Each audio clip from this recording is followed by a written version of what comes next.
Welcome to Samba Samba. Enjoy the video. In this video, I will explain how to use Git with WordPress.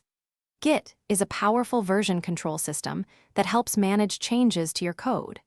It allows you to track every modification, collaborate effectively with others, and easily revert to earlier versions if needed. This integration ensures a more organized and secure development process for your WordPress projects, saving you time and preventing potential issues. To begin, navigate to your WordPress root directory in your terminal and initialize a new Git repository. Next, create a gitignore file to specify files and folders that Git should ignore, such as wp-content/uploads and wp-config. PHP. This prevents sensitive data and large, frequently changing files from being tracked.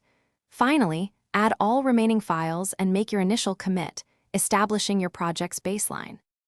For an efficient workflow, always create a new branch for each specific task, like developing a new feature or fixing a bug. This isolates your work and prevents conflicts. As you make progress, commit your changes, often with concise messages explaining what you did.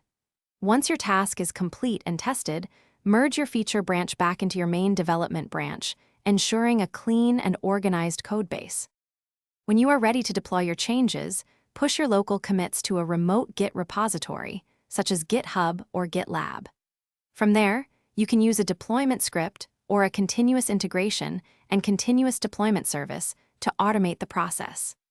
This typically involves pulling the latest changes from your remote repository directly onto your live WordPress server, ensuring your site is always up to date with your latest code. Thanks for watching. Consider subscribing if we helped you.